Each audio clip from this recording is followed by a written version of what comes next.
Hey, it's working. Well, look at this. We have a working computator. Can you guys hear us? Can you hear us okay? How is sound? I tested it ahead of time. I made sure everything was working ahead of time. Everything good? Nobody's hearing us. Please tell me. No, I can see. I can see sound there. All right. Hello, crafters. Hi, everybody. Big D. It's Lil D. Not very little. What the fuck? Oh. And we are Game Craft Dragons. Howdy ho. So, again, I want to apologize for last week. Things did not work out the way I wanted them to. And then I was going to try and get some stuff done this weekend. And Lady D has been sick as a dog, so a lot of my spare time has just been kind of taking care of her and trying to not be all about it. On the other hand, things are looking up. Things are looking good. Things are looking great in the real life world. But we don't care about that here because here we're talking about gaming. We're talking about Age of Sigmar 40K, Warcry, Necromunda, Underworlds, Kill Team. Yeah. Keep going. I'm just making sure everyone... And any other kind of game we can talk about. All right. So, some of you may know, Sunday... Oh, yeah, Song of Ice Fire will also be... was my 52nd birthday. The old man's birthday. And keeping in the theme of gaming, I want to show off Commodore's birthday present to me. Go get it, boy. I Why forgot didn't we grab that before forgot the it. screen? Go get it. Dumb. I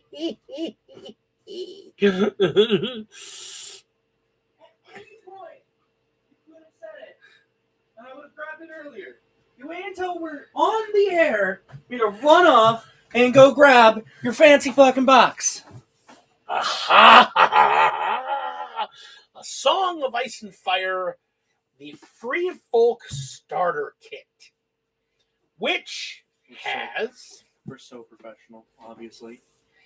Mance Rayner, Tormund Giants... My man, Tormund's in there. You say Mance Rayner?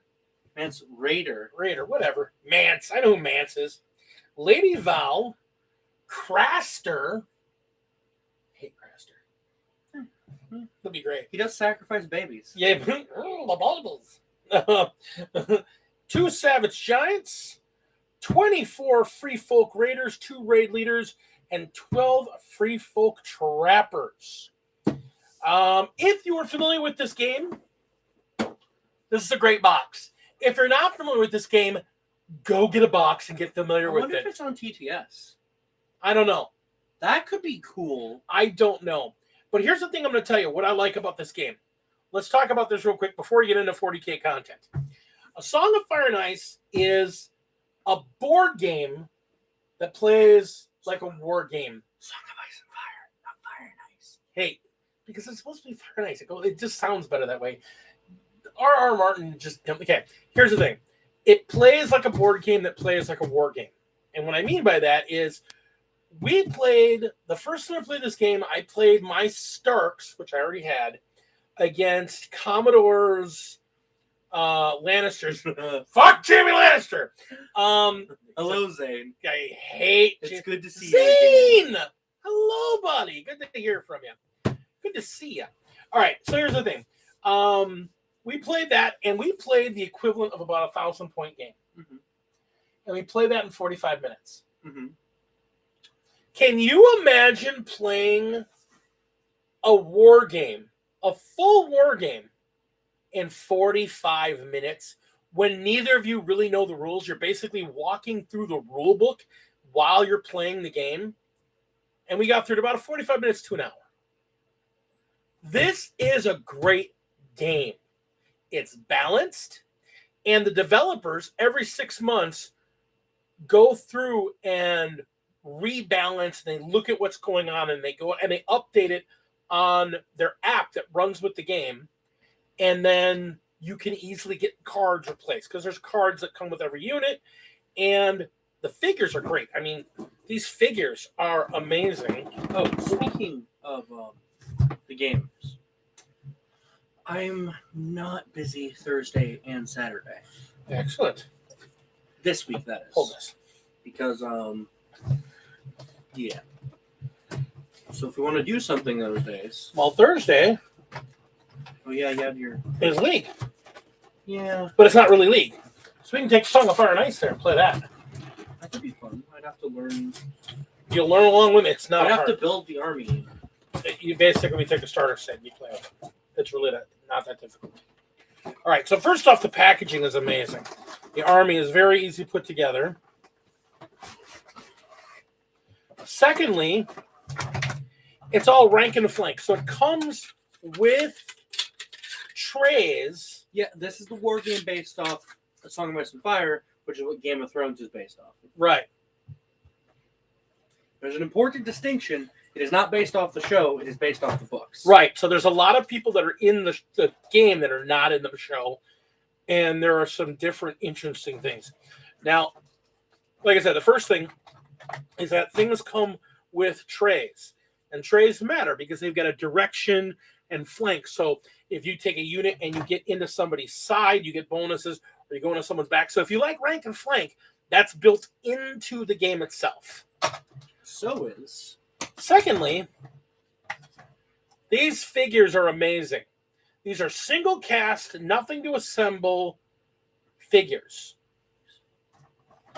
Oh, that is I've got nice. 2 giants in my free folk You just army. gotta be careful with you bending them. Like any Yeah, you don't want to really crank on them. But look at the detail on these figures. And to give you an idea here, to give you an idea of these guys, let me hold them up next to here we go, a Sister of Battle. So this is a standard Sister of Battle figure next to him. That's like a 60 millimeter base, maybe a 50 millimeter base. It's probably the biggest the bases are gonna get. Oh no, that the War Mammoth is bigger. Oh yeah. There's War Mammoths for this faction as well, which is why I like the Free Folk, because they got all the weird shit. See, I want to see an Soci army with war elephants too. So, I hope they do some of the Soci factions. and then like all the characters have unique figures. Like if you're familiar with the movie or the show, Tormund Giantsbane, he gets his own figure. And they don't have to be painted. You could paint them, but I mean, it's hard to show it over the camera. But I mean, look at the detail on them. Yeah, they're really great. These are really great, really high quality figs. And again, there was no assembly. They just come out of the box, you put them on the table, and you play with them. So that's really cool. What'd you drop? I dropped my phone. Okay, so there's that. The gameplay is very simple. And the other thing that I really like about the gameplay as compared to, say, Warhammer. Isn't it like turn-based? You pick a unit, the enemy picks a unit. And Yeah. vice versa? So, like, okay, we're going to play. So, okay, I have initiative. So I move a unit first. Then you move a unit. Then I move a unit. Then you move a unit. Then I move a unit. Then you move a unit. Until we've moved all our units.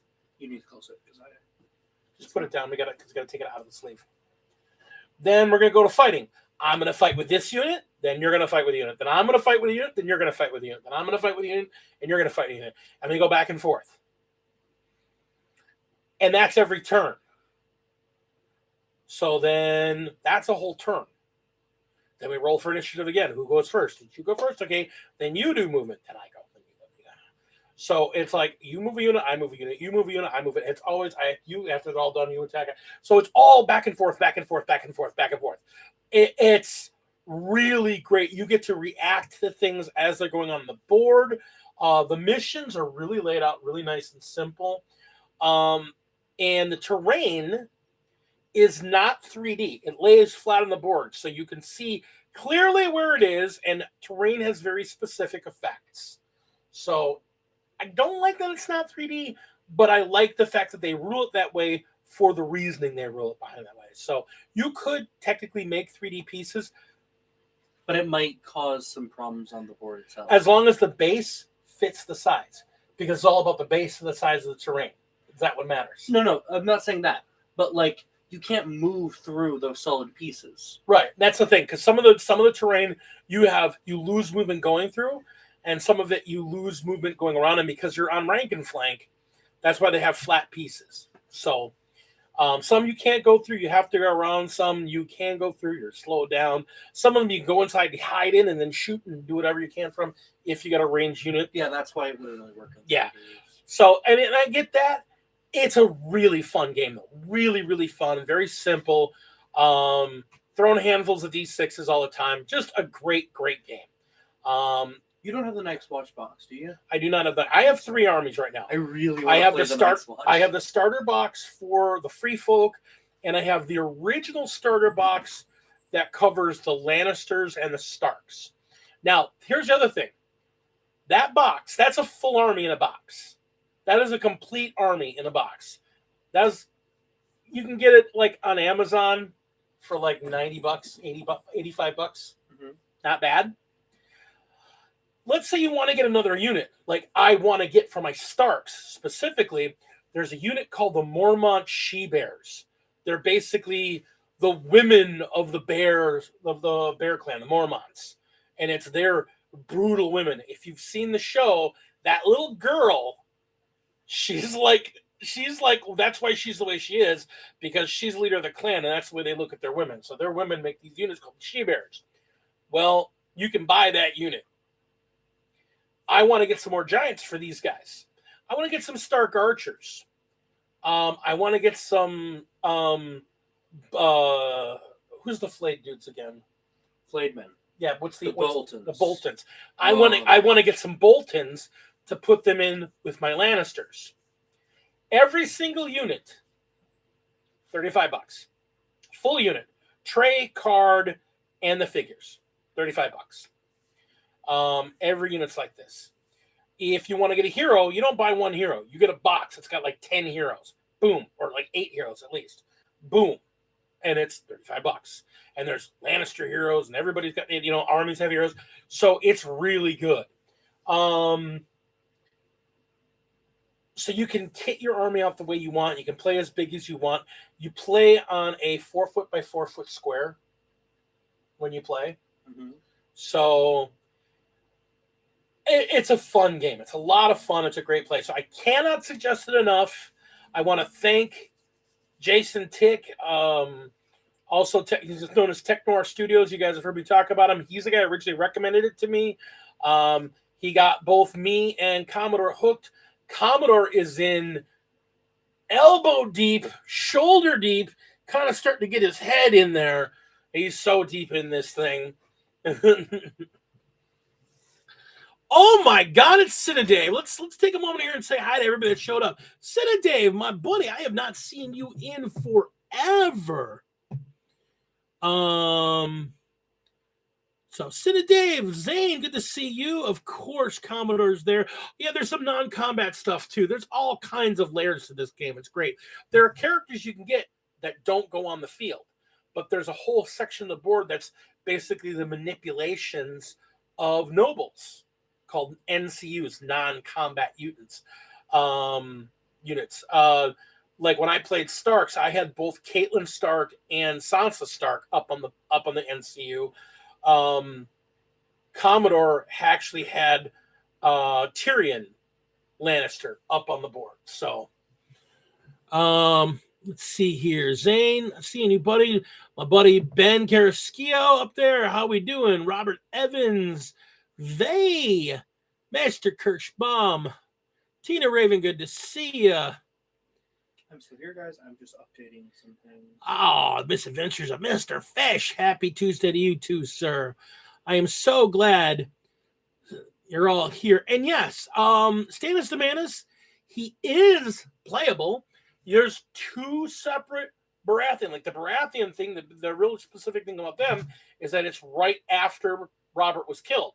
So you have a choice between playing Stannis or Renly. Renly allows some units. Stannis allows some other units.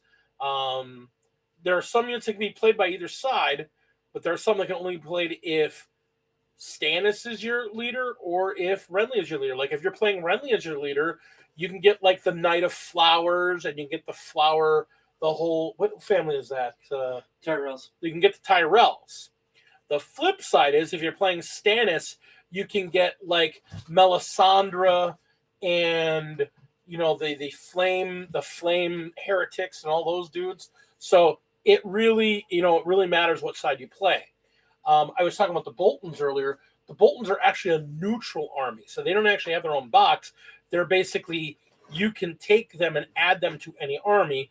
There's a limit to how many neutral points you can spend on any one army. So, but you could literally get Ramsay and his flayed men and his hounds. I really, really want to play the Night's Watch. Yeah. Because of how I've had their rules explained to me, and also because it's the Night's Watch and it has Jon Snow in it. Like, yeah. And the bear.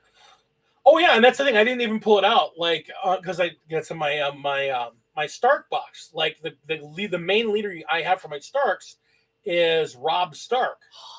And he's my boy. But I have his wolf as well. Yeah. The derpy wolf. I believe Eddard is available as a character. You can play Eddard. Both the little brothers. Eddard is not only a character, he has his own fucking special unit. Yeah, he does. If he's on the field, he can do that. But I'm saying of the Stark boys, the two little brothers, they both have NCUs and they're wolves. I think the only wolves you can't get are Lady and Nymeria. Yeah. They're the two wolves you can't get. Which, because of what happened with them, they can't get them. But like if you're playing Night Watch, you can get Jon Snow and Ghost.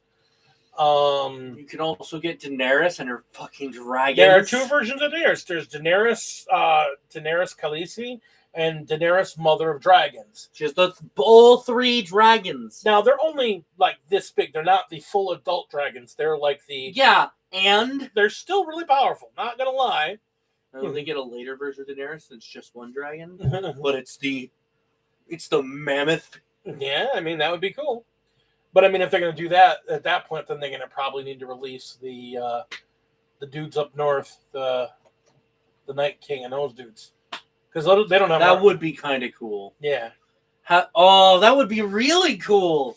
Think about so the Night King isn't the only leader when it comes to that faction. No, because you've got the Winter Queen, you've got the Huntmaster, and then the other dude, his fucking like Marshal. Right. The Night That's King's what I'm Marshal. saying. You could oh my god, the idea you could have like a unit of White Walkers that are just like full White Walkers. So like they're the Night's Watch brothers on fucking crack. Yeah, and you could probably also have like you get -1 to hit. You take one when you miss us, and something else like some dumb thing like that. Or they have a thing where if you kill dudes, I can spend cards to bring a unit back up. Yeah, now it's mine. Yeah, yeah, that would be so cool. The White Walkers as a faction. Yeah, but they're not currently. Well, yeah. The next guys they're doing is Dorne. They're doing, and then apparently the Golden Company, which will be cool. Golden Company and Dorne. So those are the next ones that are up for Oberyn Martell. Oh, that'll be so cool. I kind of want to get the Greyjoys too because I want to see Oberyn Martell and Jaime Lannister go toe to toe. That sounds amazing. Yeah, you can have a lot of fun with that. You can have character fights like that too. Well, but remember, characters aren't part of their. They don't run around on their own. Yeah, but they have more wounds than a normal than like a normal unit. They run around as the commander of a unit. Oh, so they don't have like more wounds? No, they grant an ability to the unit they're attached to. Oh, right. I thought like you were talking about Jaime. Like, so when his unit is attacked, he has that effect on the entire unit. So that's what I'm saying. His ability affects the unit. So everything I miss when I attack with Robb's dudes, I would attack a unit, and everything that miss. So like, does Grey Wind have more wounds? then? Yeah. The wool. The Okay, so the bigger wolves and the bigger giants. dudes have bigger wounds. Okay, And so a basically- character has one wound. Well, that's the whole thing. Because remember, characters is part of a unit. You can tell how many wounds a unit has because you have a tray. And every time it takes a wound, you take a figure off the tray. Okay. That's how you mark wounds, is you take figures off the tray. That was Rob's big thing. He could rally people and he put people back in the tray. That was his big thing. It's like, rally men, and puts people back in the tray. That's also what his mom could do. His mom could rally people and you could put people back in the tray. So, yeah, it's really cool. Like I said, I mean, we're talking about it a lot. It's a fun game. So, Song of Ice and Fire, it's you know, if you're the only one in your area playing it, obviously don't. But, you know, if you can get your hands on a couple starter armies, you'll get a buddy of yours hooked, and then you'll be sunk because the game is fun, the game is easy, and the game is inexpensive. And it's got a lot of support. Hello, my big bro. There you go. Infantry, 1 wound, cavalry, go 3. Okay. Yeah. Yeah. It's Oh god, that means the mountain has multiple wounds. no, when he's on his horse, yes. Ooh. But when he's part of Oh the yeah, I thought cavalry he was. He I thought he was always on the big base. No, he's not. He's a commander in a unit, Okay. or he's a commander on a horse in a unit. How many wounds does the giant have? I don't know. I haven't looked at their cards very much. I was so excited about them. Don't look at it right now. You don't dig it down. Well, no, because we're talking about The cards aren't in there. Remember, the cards are in the other box. Because my buddy Commodore sleeved them all for me. He bought the sleeves and sleeved my entire army for me. Degen.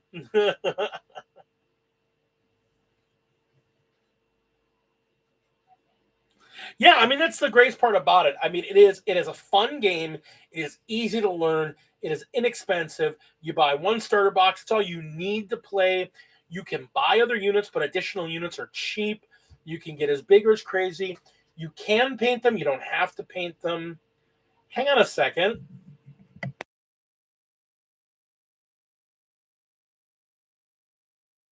I didn't look at you.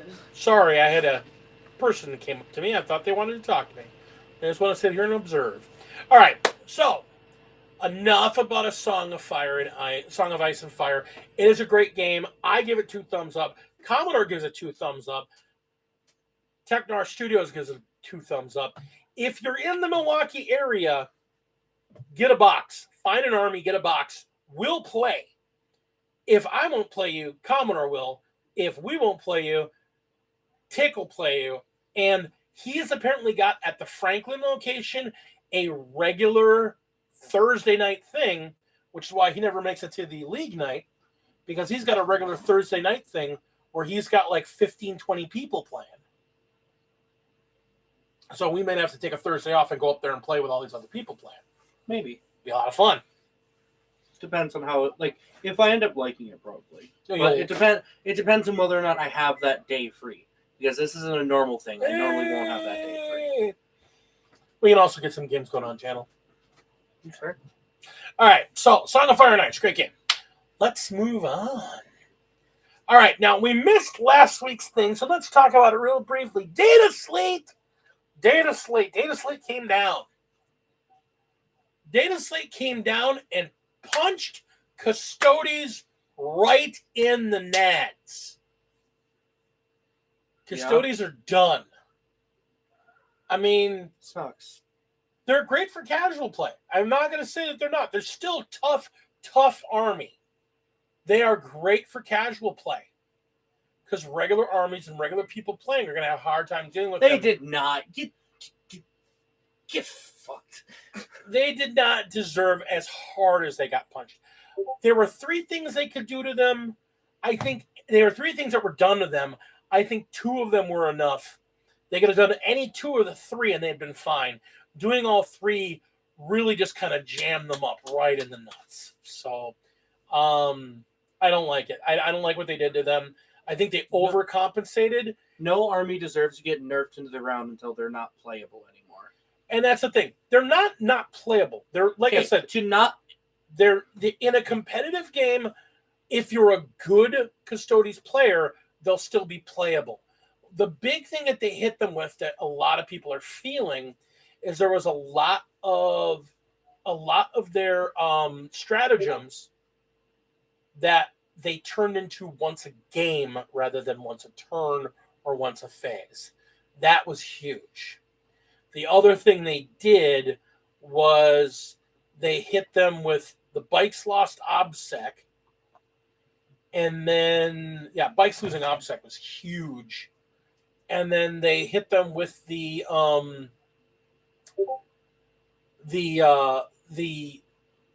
stratagem that gives them the alchemy stratagem that gives them the only wound on a 4+. They did that so it only affects infantry, so it doesn't affect bikes, doesn't affect. Yeah, that was a real punch in the nuts too.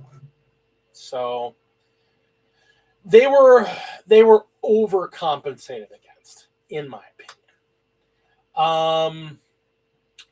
I look at what they did to the Tau. I don't like what they did to indirect fire, especially because they did what they did to indirect fire and then said, oh, but the guard doesn't have that penalty. You know, they hit the guard, they hit everybody with this, okay, -1 ballistic skill, not a -1 to hit. You lose a point of ballistic skill. So that really sucks. And then giving everybody not only a -1 to ballistic skill, but giving them an extra point of armor just kind of went, why bother? I mean, this would have been something to do a while ago when these Crusher Stampede Hive Guard was a problem.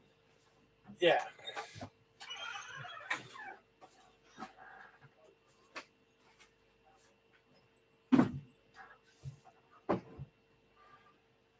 No, it's not that they. You see, here's the thing. Guard needed the pass. For right now, Guard needed the pass. I'm not saying they didn't need the pass. The thing is that I think giving them the thing was they hit the Tau in multiple ways, and I'm going to touch on this, but it's kind of weird. So the Guard don't deal with the indirect fire penalties because they're indirect fire specialists. Okay, I'm let that go. Reality is that only means the only armies that are affected by this debuff are Tau and Tyranids. Tau and Tyranids, because the Marines have exactly one unit that does indirect fire. Oh, and the Elves have indirect fire. I forgot the Elves have a bunch of indirect fire. So they got affected by it too. So they went from 3s to 4s. And I think there's a night weapon that has their indirect fire as well. Yeah, there is. There is a single night weapon that has indirect fire that I can think of. Yeah, it's one of their missile racks. The thing is, it gets me. It's not that it's the -1 ballistic skill. It's not that it's a bonus point to armor. It's that they did that. Then they took away the AP out of Mont Ka, which is like, okay. And then they gave basically anyone that wears power, any army that wears power armor, basically all the armies that were having struggles. Sisters of Battle, Marines, Chaos Marines, and all the different flavors. Oh yeah, Orc Buggies have some of the indirect fire as well. They already jammed the Orc Buggies so hard, I feel bad for them to begin with. I mean, Orc Buggies are basically hitting on 6s now. That's it. That sucks.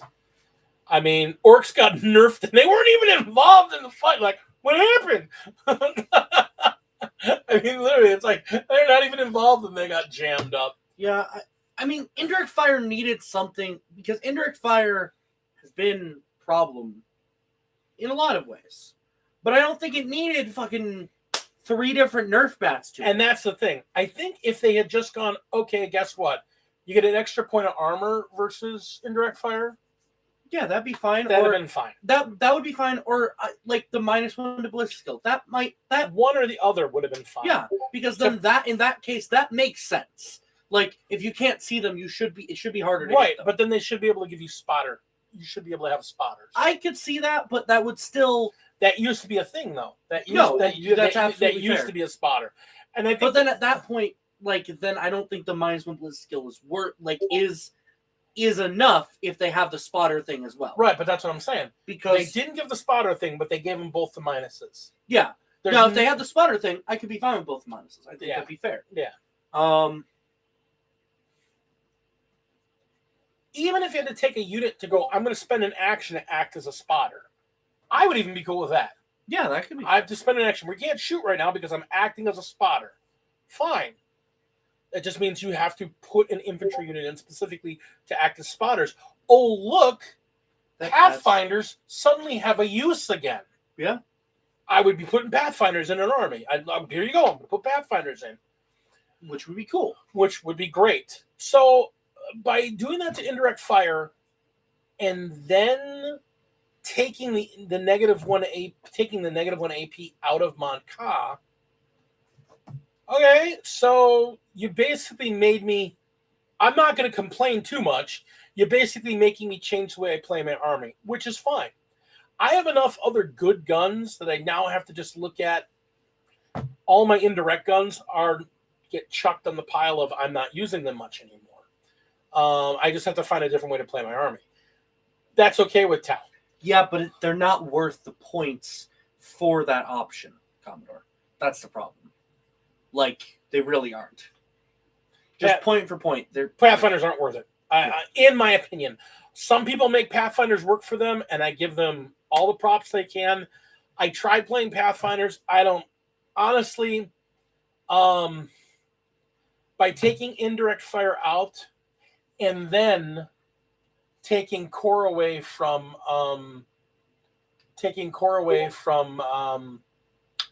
broadsides. You take away core from broadsides and then you make half their shooting not very good. My new list doesn't have any broadsides in it. I went from one of my best units in my army to not worth paying your points. Because if I can't see you, I'm not hitting you. I'm not going to bother. I'd rather just replace with crisis units. Yeah, no, I can see it. Yeah. So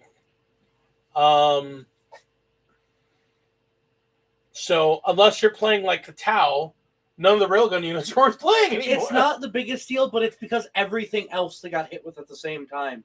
It just... Yeah, that's the thing. It's like you take out the core and then you hit if they had taken out core, they could have left the indirect fires rules where they were, because now we're not getting rerolls. Or if they had the spotter thing. Again, yeah. I think the spotter thing is a great idea. It adds another rule on top of something that is sometimes overcomplicated, but I think that would still be fine. Yeah, and like I said, I'm not bemoaning what they did to the army. I'm not bemoaning it, because the Tau army is still a good army. Yeah. I just got to play it differently than I've been playing. Yeah, it's not like they got hit with the nerf bat like the Custodes did. Yeah. I mean, it's like... Because the Custodes, they went, bat, get out of here. I mean, I played against you don't get to have fun anymore. I got to play against with the rules in place, I played against a Tyranids army. And I absolutely just mowed them down. Because I just... With their new codex? Oh, yeah. With their new codex. Yeah, because basically I went for direct fire, and the indirect fire, I didn't use it indirectly. I moved them up, put them in line of sight, then just dumped indirect fire on top of dudes. Yeah. It worked.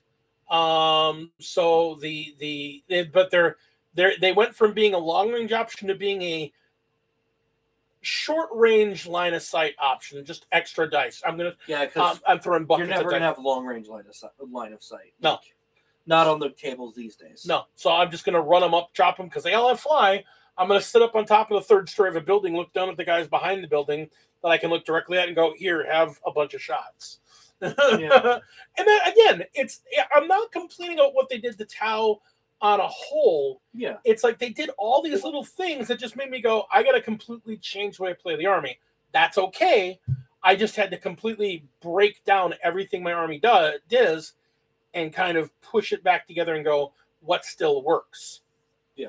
And like my new list has like 19 crisis suits. So dumb. You know, I just screw crisis suits. We'll just go that route.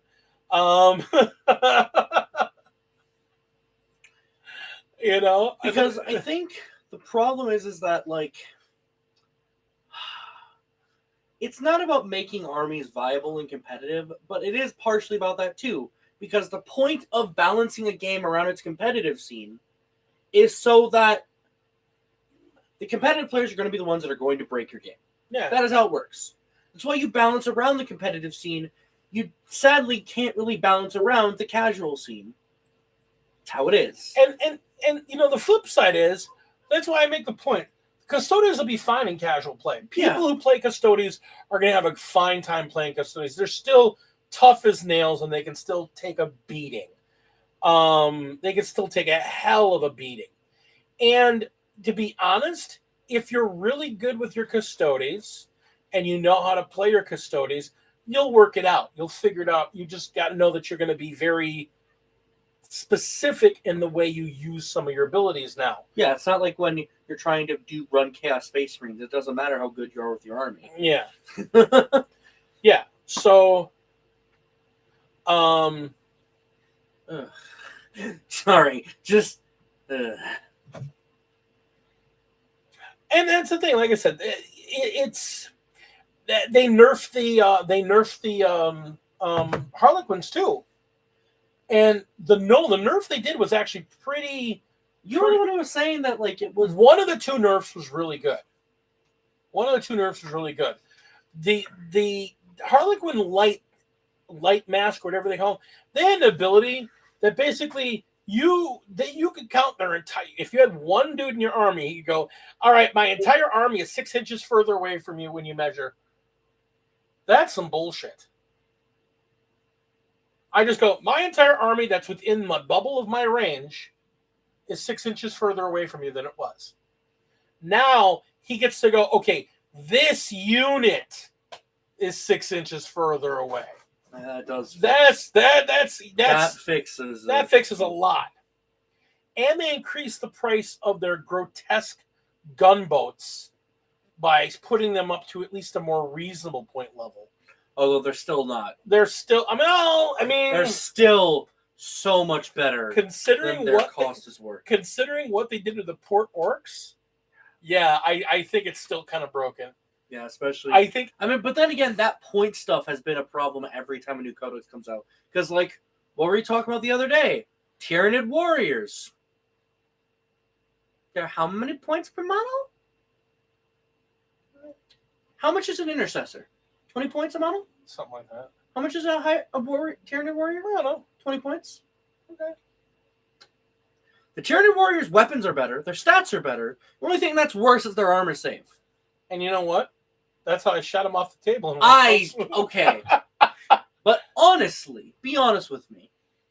That's bullshit. I understand, yeah, your Tau shoots them off the table. That's fine. Your tower is still one of the best armies right now. But it means, yet again, everything that was already not doing great goes down another peg. Yeah, see, that's the thing. I think the Tyranids are good, but I think they're really munchy. You really got to dig into them to figure out how to play them really, really, really good with the new codex. There's a lot of manipulation. You think 10 points really for an Intercessor? I don't know. I was thinking like maybe 15, but I don't know. I know they should be cheaper, but considering or they should be cheaper, or Tyrannid Warriors should be. Because I look at my Fire Warriors. My Fire Warriors are 12 points a pop.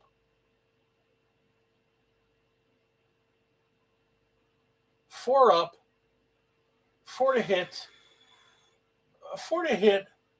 5 in melee. Commodore, I know. 3. So was I. Oh shit. Keep going.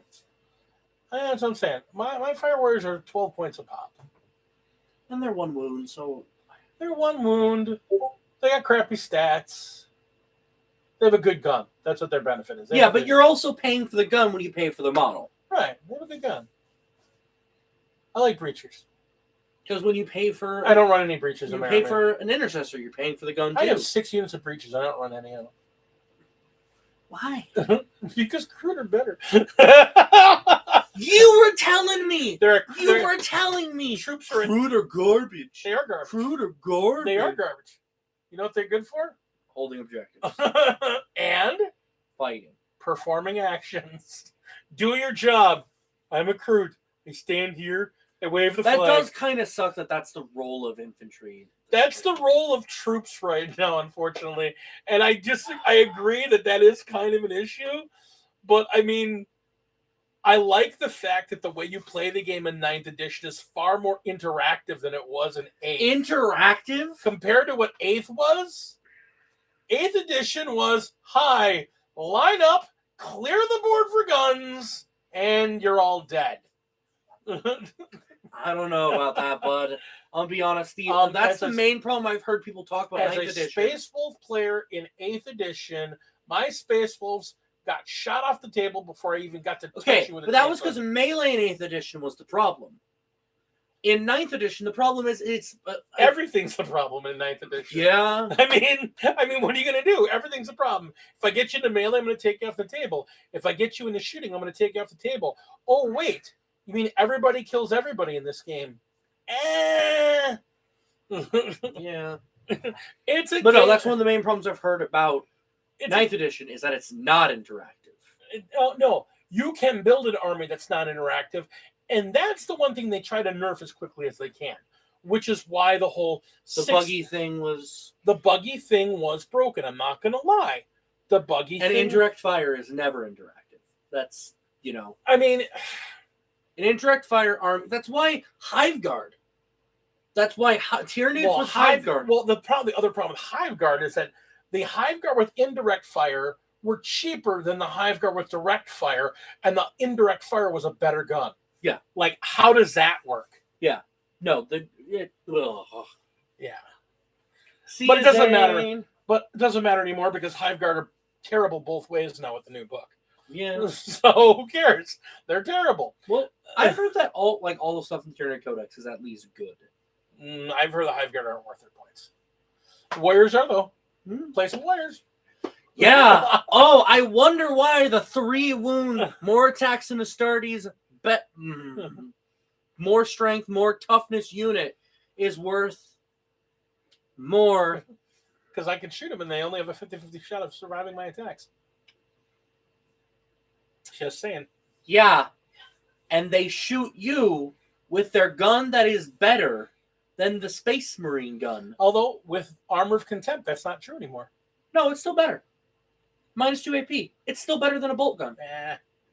I ignore your -2 AP, 5 strength. I ignore your 1 point of AP. What do you got? 1 point? -1 AP, 5 strength.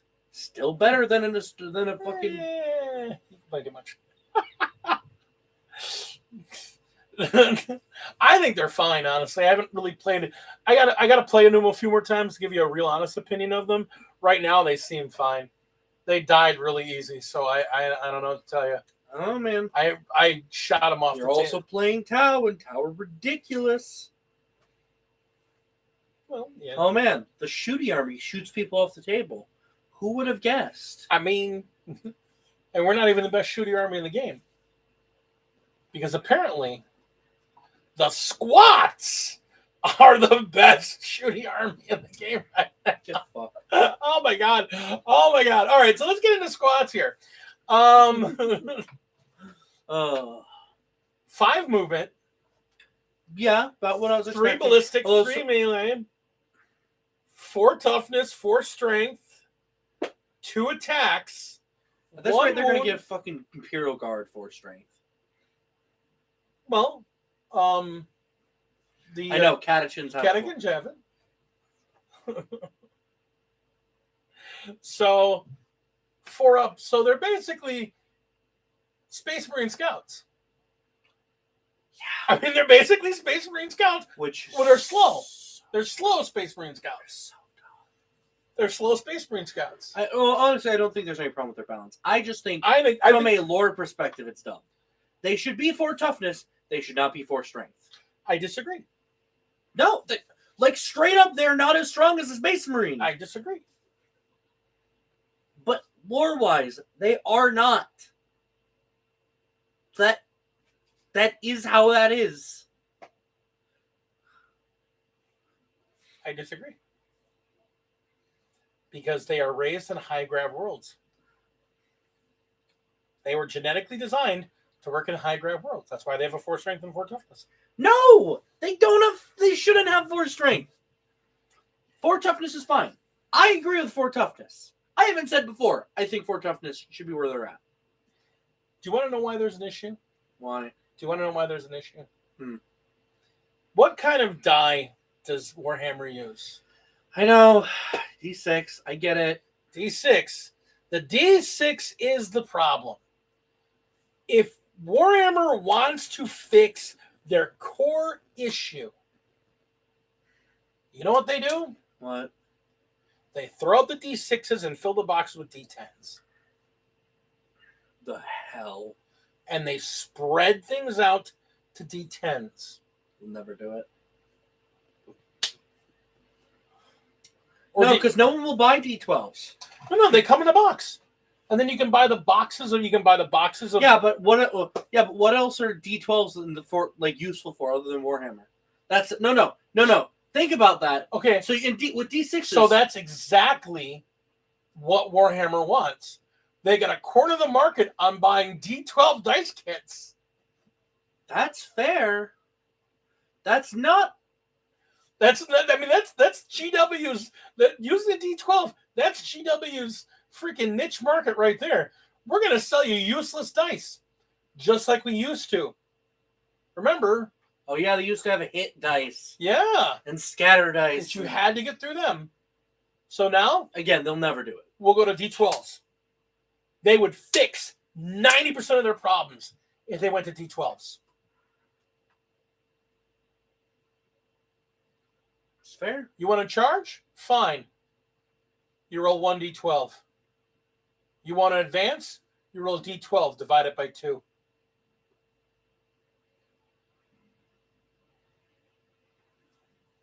They could do it. They could do it, and it would be great. Yeah, but D12s aren't as pretty as D6s. Oh, D12s can be big and glorious. No, but that's not the difference. You can stack D6s in a nice pile like this. Yeah, it's in a true. Nice rectangle. Right. That way they can come up with their own GW-branded dice boxes that they can sell you and make you spend $35 for. That's fair. You know, I can see it. I think that could be cool. I very much doubt they'll ever do it, but if they did... That's the thing. They can fix all of their balance issues by just spreading the dice up a little bit. Yeah. I mean, just think about it. If you had everything as a D12, okay, so now Guard have a 6 strength, Squats have a 7 strength, Marines have an 8 strength. Yeah, and then you could have Orcs have a 7 strength because they should. Yeah, they're weaker than a Space Marine. Or they're not as strong as Space Marine. And then you could... Yeah. And you can have some variations between regular Orc boys of this strength and Orc knobs of this strength because they're bigger. And Orc war bosses have this strength because they're bigger. I know it doesn't, Commodore. I know. But god damn it. I want it to be balanced. Because that makes it better for everybody. And it makes it better for all the players. You say balance doesn't sell models. No, you know what sells models? New codexes. New people playing the game. That's true. Because I know plenty of people who don't want to play 40K because of how often the balance gets thrown out. I know. Yes, that is my Discord. I know, Commodore. I know. Yeah, unfortunately, my Discord is going nuts, which is okay. It runs in the background. Yeah, I mean, D10s, D12s, even if they went with D10s. You can mute the sound. Yeah, I know. I had it muted, but I added a new channel today. No, as in, like, there's a... Here, you keep talking. I will...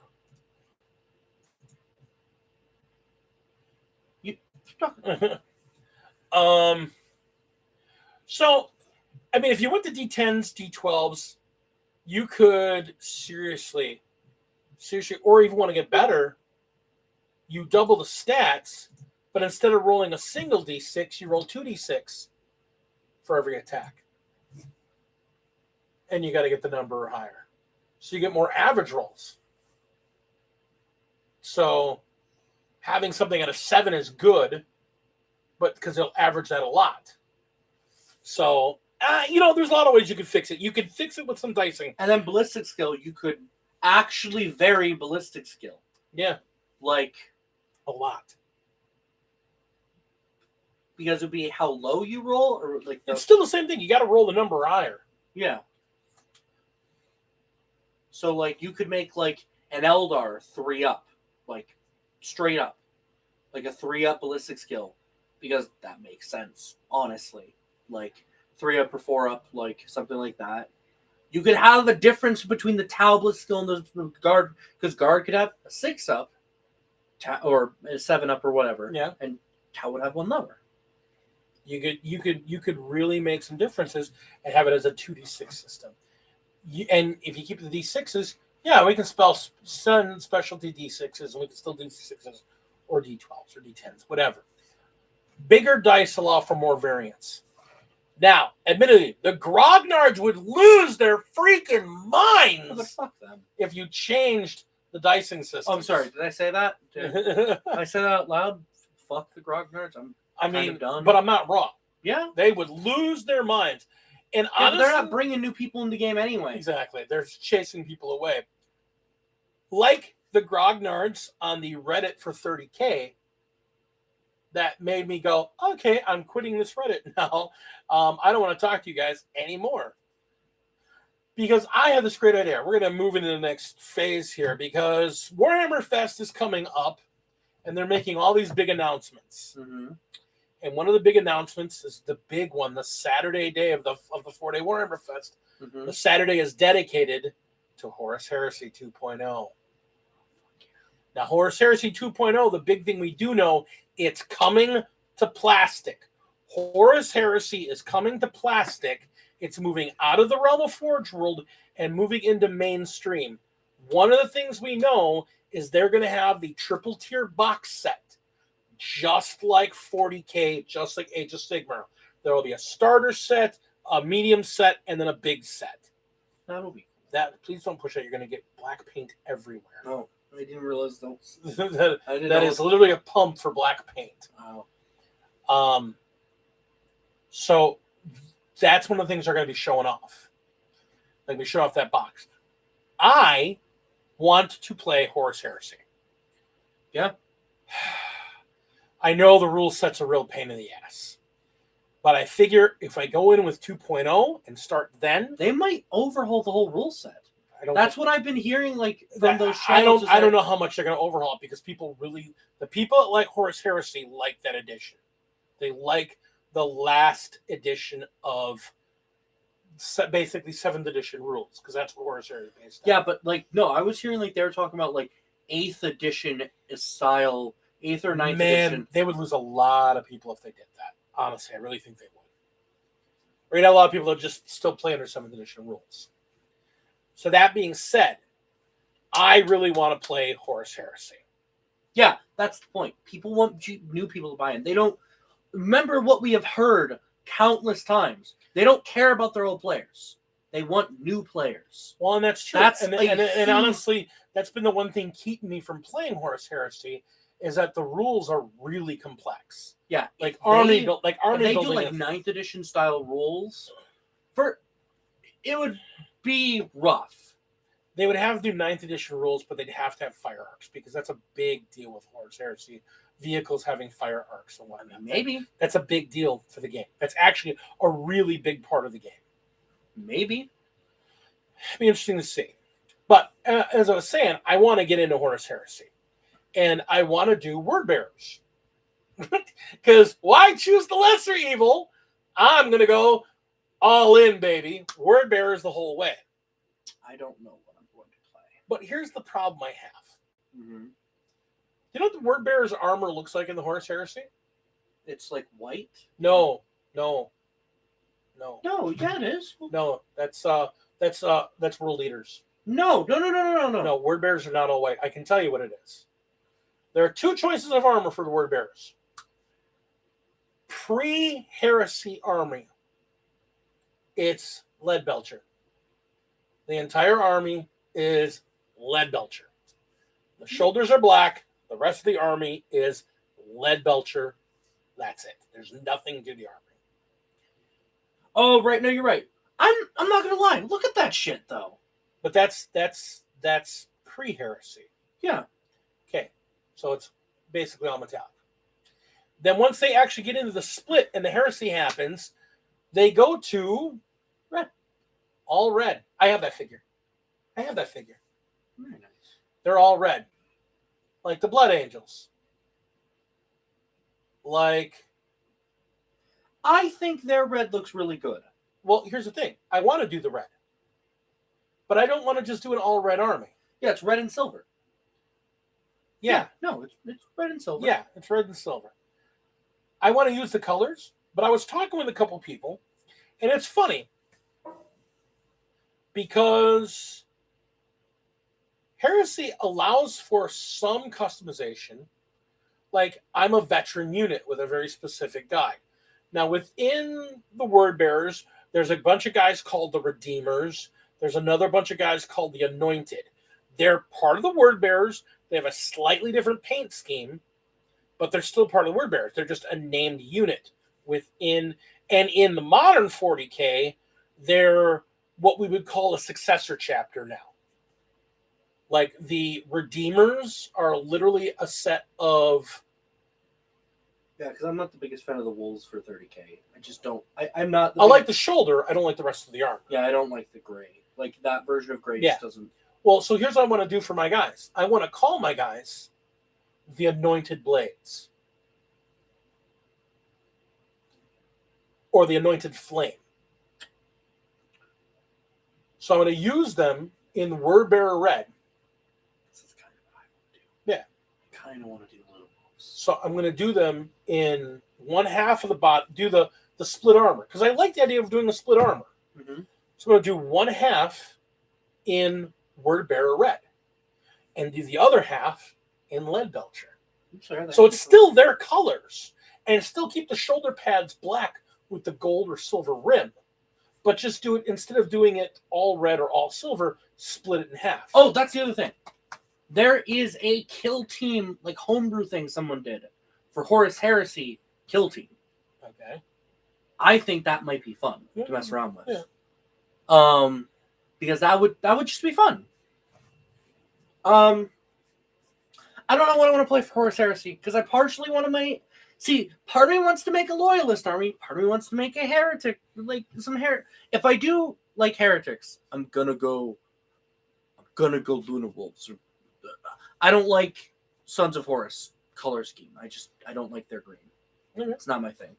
But Luna Wolves, Lupa Green, you don't like that? not really. You're gonna do Luna Wolves and keep them loyalist version of Luna Wolves, right? That could be fun. Yeah, loyalist Luna Wolves. Or the Blood Angels. Horus Heresy Blood Angels. Yeah. But that's the whole thing. So I'm going to do Word Bearers, but I'm going to do them as the Anointed Flame. And they're going to be half red, half silver. And what I meant, the reason I was thinking bring this up, I talked about this on the 30K, the Horus Heresy subreddit. And holy shit, you'd think I shot their mom and kicked their dog. Just suggesting that I was going to do the Horus Heresy color scheme, but split it to show that these guys were an elite veteran unit within the Word Bearers. Mm-hmm. I got downvoted to hell. Like, literally, in like 15 minutes, I was like 30, 40 votes under.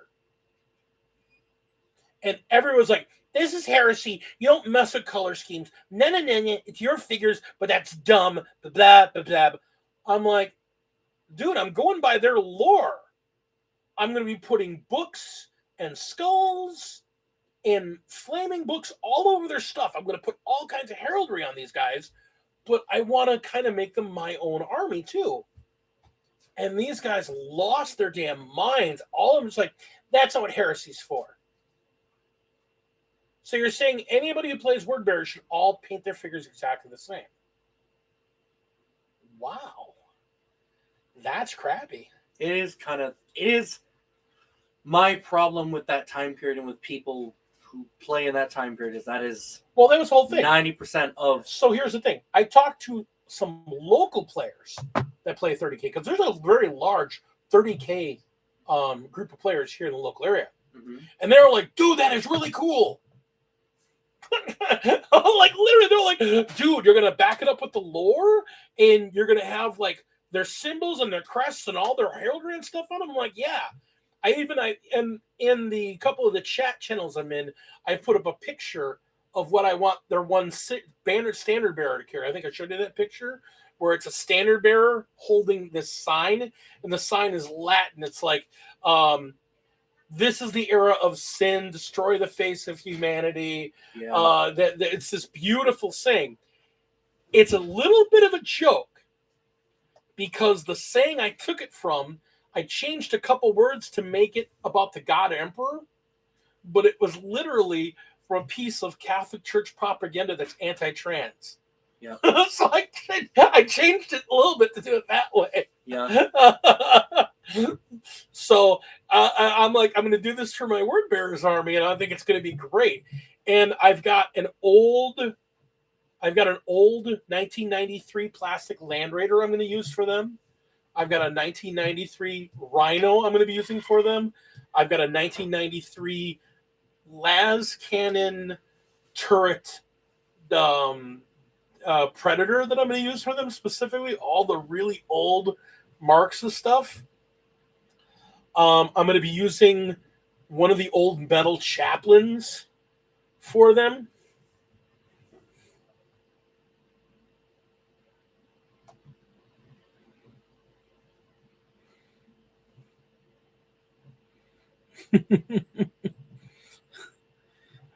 Yeah, exactly. And you know what? Like I said, I'm keeping in their color scheme. You know, it's not like I'm going to be painting bright pink Nazis. Hey, look, these Nazis are bright pink. You know, my problem I have every time I look at a Horus Heresy army is I'm not sure what army I actually have interest in. Like, it's weird. Like, aesthetically is part of my problem. Because, like, I look at the Blood Angels, I didn't even really like the Horus Heresy color scheme. Because I don't really like base Blood Angel color scheme. I absolutely agree with you, Commodore. I mean, there's one thing that you don't go crazy. I mean, I can understand the not wanting people to go crazy doing these crazy turbo shifted, color shifted, neon, vaporwave freaking paint schemes that you're now seeing coming into popularity in 40K. I can understand the desire. This is supposed to be a futuristic but still historical game, so try and stay at least within the same area code as the lore, you know? So I get that, you know? But at the same time, to just say, these are the way the armies have to be painted, and if you don't paint them this way, dude, this isn't Napoleon's Grenadiers. Okay? This isn't World War II. This is still the realm of freaking fantasy. Have some freaking fun with it. Yeah. Here's the thing for you. If you're not sure about Marines, You can also go Custodes. you could go Custodes. You know what? You could also go Solar Watch or Solar Guard. Auxilia. Solar Auxilia. They're a big part of the heresy. You could go Solar Auxilia. And apparently in the new rules, they're going to have full rules for Dark Mechanicus and Mechanicus. See if they do Dark Mechanicus. Part of my question is, are they going to eventually do Dark Mechanicus for 40K? It'd be nice. I'd like to see them do Dark Mechanicus for 40K. I'd like to see them do Trader Guard for 40K. I'd love to see Trader Guard for 40K. I'm hoping that's actually in the Imperial Guard book. Like, here's Trader Guard rules. Instead of Imperium, you pick Chaos. I mean, they have Brood Brothers for guard.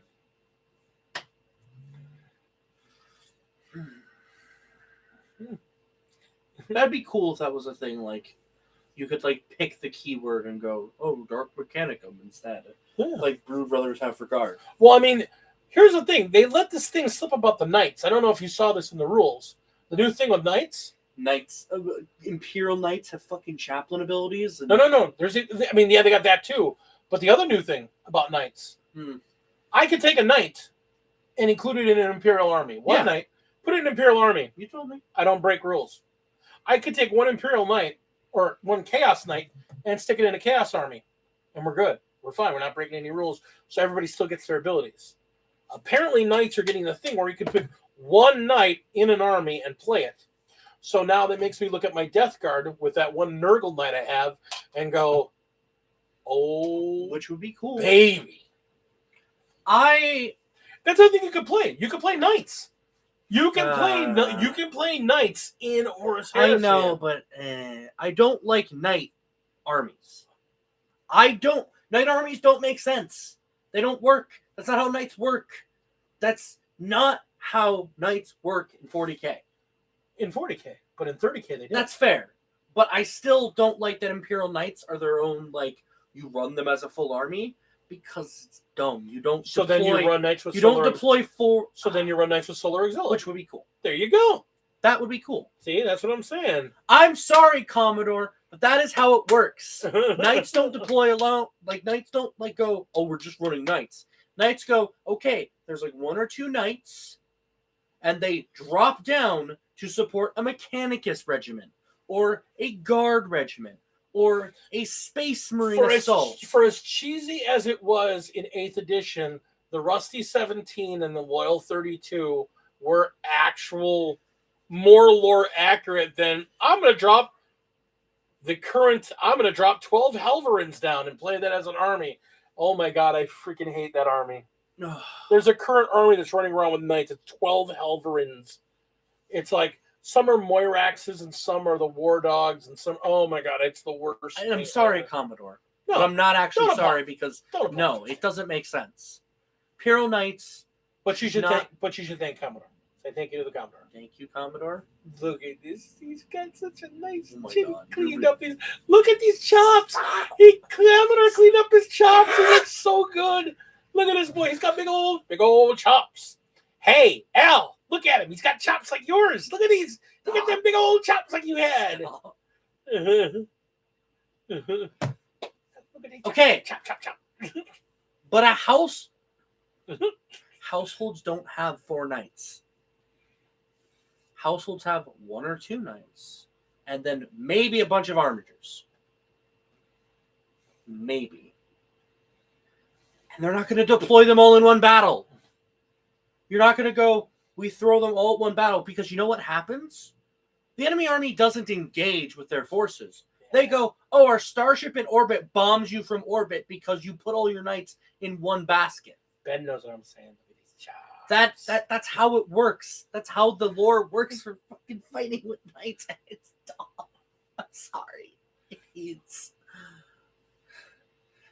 when you put 4 Knight Crusaders in the same place, the enemy goes, we're not fucking putting our boys over there. Instead, okay, but again, you don't deploy them all to one location. That's not what you do. You don't do that. You're right. No, you're right. There are more, depending on the size of the house, and like certain households. All the named houses have lots of Knights. They don't have lots like House Raven. House Raven has tons of Knights. They don't have tons of Knights. They have a good number of Knights. They have tons of Knights. I mean, just one has tons. But again, if you deploy all your Knights in one location, the enemy army isn't going to engage you. I agree with you, Ben. They're going to bomb you from orbit. That's why that's not how Knight tactics work.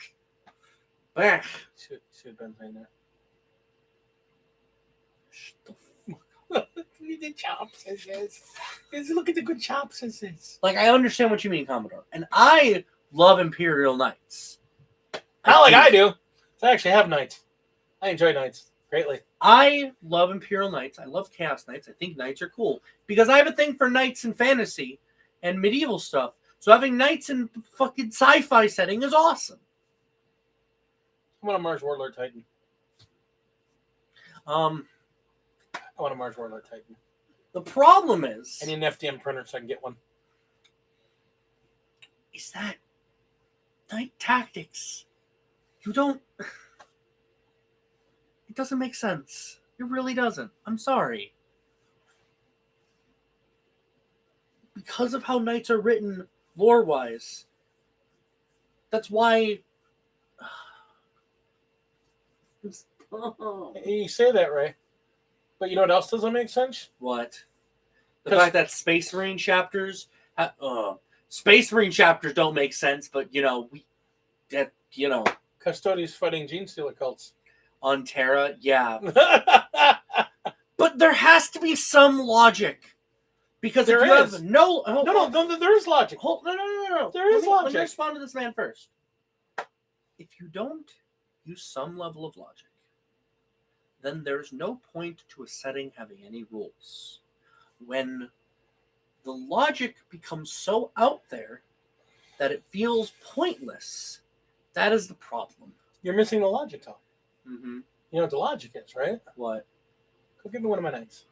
Yeah. Go give me one of my Knights. No, I'm not good. Go give me You one had of me my... go and get you something already. Go give me one They've of my Knights. seen your Knights. No. But I'm going to make my point. Get a Knight. I'll show you what I mean. No. Go get a Knight. Go get a I Knight. have to go fight with all the models on that shelf. Do not throw them everywhere. Commodore.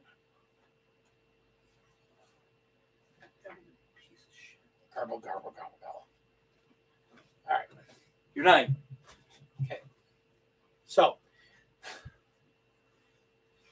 here is the point of a Knight army. Do you see how cool that figure is? Yes. Now, if I can buy this and put a bunch of them on the table, is that cool? Is it cool? Yes. I don't like armatures and Helverins. I think they dumb. They look dumb. I love them. But this is the point. I just put a figure on the table, and they're going to sell me more of them. And it's not a miniature. It's a big miniature. The logic is that GW wants to sell models, which is why they came up with Knights. And they didn't come up with Knights that long ago. Keep in mind. Also, why is this near the size of the top half of the fucking Knight? That's not how they work. This is too big. Correct. But that goes back to the other argument I have with you all the time about GW and their figures, right? Mm-hmm. How much are things to scale with each other? Not. They're not. They don't scale anything, and it makes me So mad. when a Space Marine figure stands next to a Guardsman, and they're the same height, it's dumb. it's because they're not scaled. I know that's a thing. I know that's how it works. But it's dumb. Because I want to be able to look at the fucking army and be like, man, that looks so cool. And if I put my army together and you only look at my army, it looks great. No, because it's not even to scale with itself half the time. Me. Ah! You say that, and then I point out Mortarion. Mortarion's on the same size space as a Knight. No, he's not.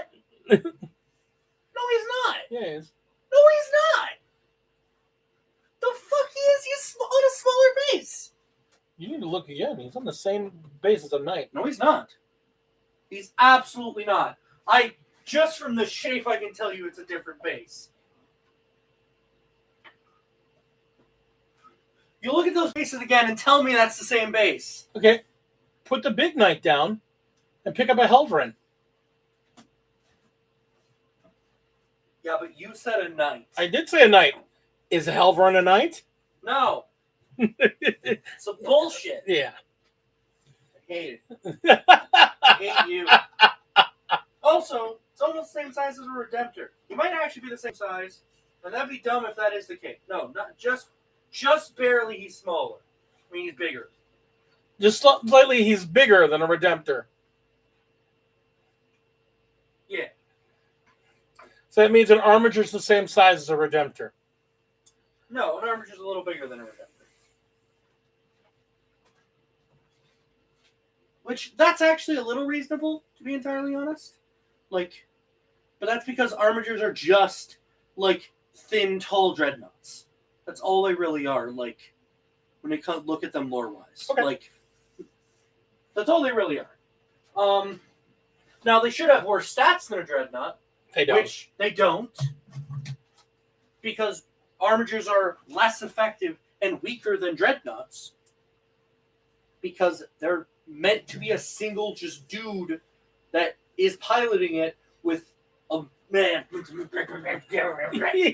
they're tiny. I love getting him this spun up. And yet, oh, my Armature has 14 wounds. My Dreadnought has, what, 7? 8? So, fucking bullshit. the next thing on the docket is Don't get me Age started on Custody stuff. of Sigmar.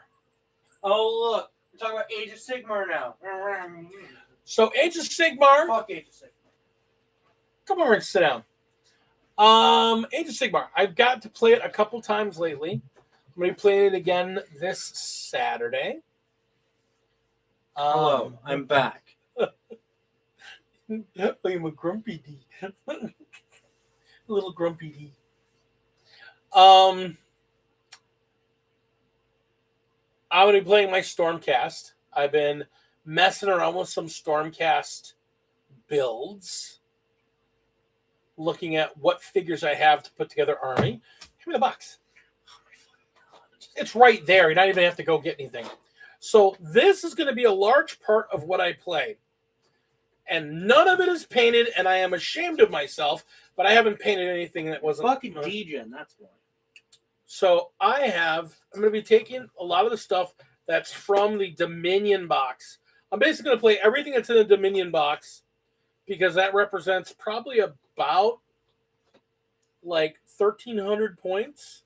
And then I'm going to add some stuff onto it.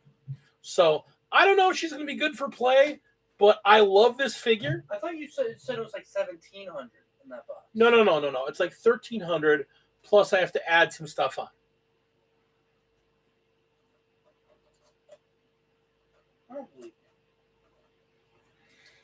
Yeah, Dominion has great units. Like, I love the way she looks, and I love this dude, and this banner dude. When I found out that he's actually an HQ, well, I mean that's the thing. It works differently. Things aren't HQs; they're leaders. So, I want to get some more of these spear boys, the new spear and shield boys. Because they're really cool. As a troop unit, as a battle line unit, they're really cool. So I want to get some more of them. I like the way they look. One of the things I noticed, I was looking at these guys, and I was looking at their proportions when you look at them compared to other Stormcast.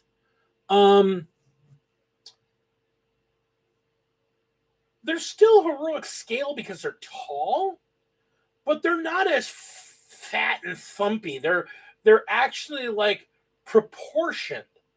They're like a true scale, like, you know, true proportioned dudes. And I think this makes me like them more than the old Stormcast. And I like the old Stormcast, don't get me wrong. But I just like the way these guys are proportioned, like really, really well. Bunch of bitches. The die is cast. Okay, everybody who's not knowledgeable of this, the die is cast is a local group that they have a pretty big channel and a pretty big following. They're a bunch of Age of Sigmar like experts, and I love their work. They ran a tournament at the store that Chan works at recently. I was going to get on it, but I just wasn't comfortable enough. Hadn't gotten able to get enough games in to stay in the tournament. So if you're not subscribed and you're really into Age of Sigmar, go up to the Dias Cast and subscribe. Great stuff. I've gone through a bunch of the stuff on the channel. Really, really great stuff. So Stormcast was originally conceived as animated armor. They've been drifting from that concept towards people armor since then. That's cool. I actually like it more that they're not the animated armor. Kinda. Although the idea of them being these heroic spirits in animated armor, that's kind of a cool idea too. That explains those helmets, because I know Little D hates the old Stormcast helmets. I absolutely love them. They remind me of the Immortals from 300. So I just thought they were really cool. Yeah, but at least the Immortals have like a cloth bit on the back because they conceal their fucking heads. Well, here's the thing you're missing. He was saying there that originally the Stormcast were conceived as animated armor. Basically like the spirits of the heroes, just in animated armor. That's why they look the way they did. And they've moved away from that since then. And I understand that. That would make more sense. But now, the helmets look dumb. But you can't change that now. They were already out. But they've got new figures that don't look like that. They still have the helmets with the new figures. But It's still a sealed helmet. They still look better. No, they don't. Well, no, like their proportions look better. Proportions. But the helmets still look dumb. Yeah. Because you can't put the helmet on. You touch it and it molds away. It's magical. They touch them. They're like Iron Man helmets. They're what do you call it? They're nanobots. Okay, I'll take your word for it. If I look at these guys without helmets, and none of them have their helmets on their model. They don't. If you ever watch the animated thing, he touched his face and his helmet appears on his head. In the animated thing for 2.0. He touched his face and the helmet appears on his face. That's fair. So it does work. I still think it looks dumb. You just don't like the look of the helmet. I don't like those helmets. No. It's fair. It's because you're a nerd.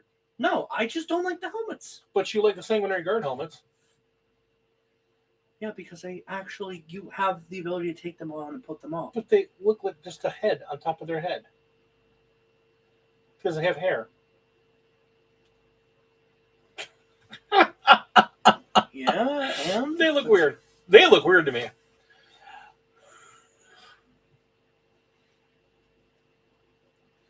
Where is the other co-host? Lady D is right now laying down, dying of a freaking upper respiratory. We are all talking. Thank you very much, Commodore. So no, I won't sit down and be quiet. Fuck you. Stop. Be nice. No. It's an adult channel. Be mean to me. And you are cursing too much. Stop cursing. We are an adult channel. Yes, that doesn't mean we are a child channel. Child channel is all the time. So What? I really like I said though, I really like these Stormcasts. I want to pick up. Yeah, no, I'm as much as I joke around about it, I do like. I think I want to pick up like another copy of the starter box. You know, what I really want to do is because I saw the Dominion boxes on sale on Amazon for $129. I want to pick up another Dominion box. Do it. And that would double all the guys in here, and then I could take one of these and give it to Shan and just have her paint it like a display figure. Yeah. Because I also really these dudes, man. What are these? The Obliterators? These guys are awesome. Annihilators? These guys are so cool looking. Marathi? Who's Marathi? That's the one that Shan's playing. She's working on that Marathi, the big snake chick. Oh. Yeah, she's working on her Marathi. Yeah, and that's the thing. I really kind of want to play against her stuff. I want to get more of the spear guys so I can run 2 reinforced units of 10 of the spear guys. I'm just kind of. And then run another guy of the halberd guys, another of the hammer and shield guys. I know the whole thing with the orcs kind of messed you up and it bothers you. I don't know what if I want to do anything with my orcs anymore. That's fair. Maybe I'll just go Stormcast and mess around with like knight helmets. May go with Stormcast, or there's like 40 million armies in that system, dude. I don't really like most of them. none of their aesthetic kind of like gets to me. We could do knights. I mean, the whole Cities of Sigmar are supposed to be getting their refresh this thing, and they're going to be adding like all kinds of like knights and old stuff to them. That's the whole thing. Maybe. And you can do your knights and your peasant guard and all that. So you can do your knockoff of the now knowing all the Bretonnians. Bretonnian stuff was it. All the Bretonnians are actually part of the flesh courts. Just. Yeah, that's what I was thinking. Maybe do Stormcast with a different helmet. Yeah, we can print some knight I don't helmets know. and stuff for them. Maybe you do have that night STL. Maybe see if that is to scale with Stormcast or not. I don't know. Now we can make it scale. Well, yeah, but I don't know if if it's already to scale, and Yeah. I might want to do that instead for my Grey Warden stuff. I don't know.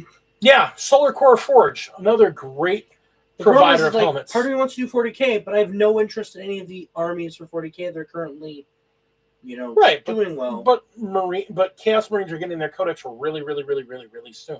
Yeah. Like really soon. And Chaos Knights are getting their codex really soon. They're next up. They're the next codex coming out. So, and it's not like I don't have knights you can play. Yeah. I don't know.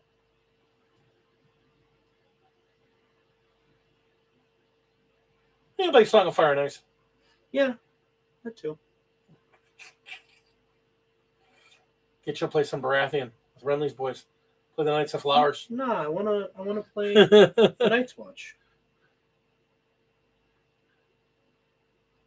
Yeah, that's true. I mean, that's a big thing. I was looking at going Blood Angels or Lamenters and running Sanguinary Guard. Yeah. And Armor of Contempt makes Sanguinary Guard really, really good.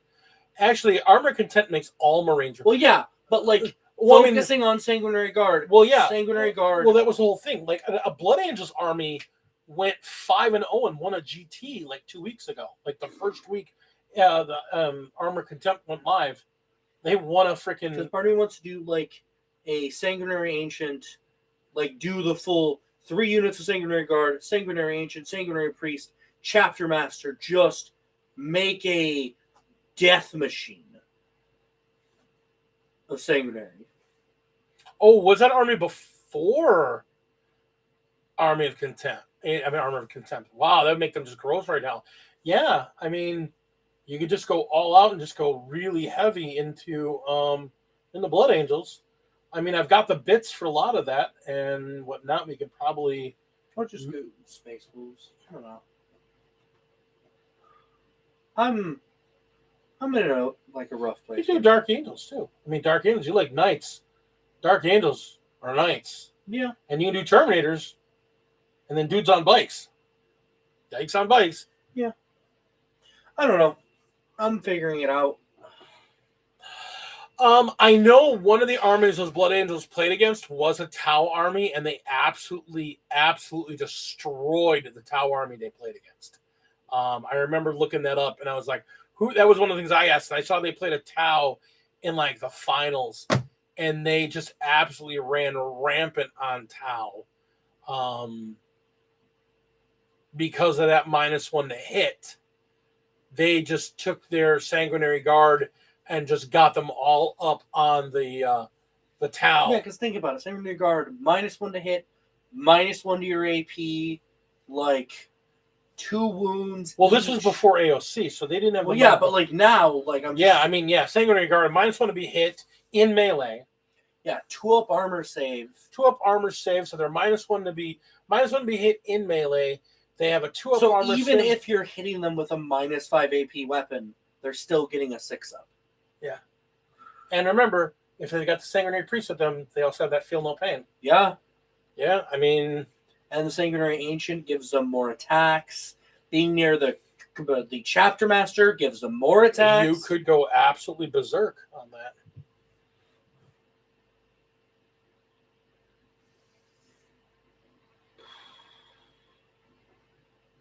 Yeah, it's a good point. For any of you that are in Milwaukee and you're not going to the Midwest Gaming Classic this weekend, which I am going to, I'm going to be giving classes on how to play 40K. Oh, you are going to Midwest Classic? I'm going to Midwest Game Classic as a member of the Falklandia crew. Okay. So I'm going there to work. I'm going to be going there to teach people how to play 40K.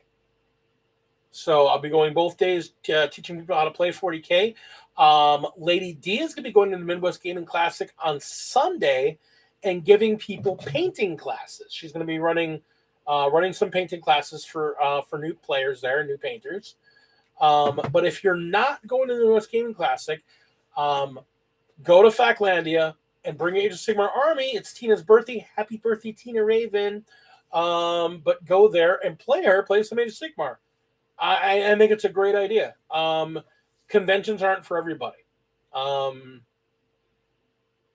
I'll be honest, and I've talked about this before.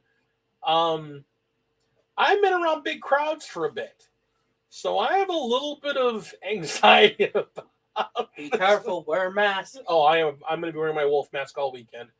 But I actually have a little bit of trepidation about this. I got a little bit of anxiety about being around all these people. Sure. So it's like, might wear my Nurgle mask all weekend. Wow, social distancing, wait. All right. All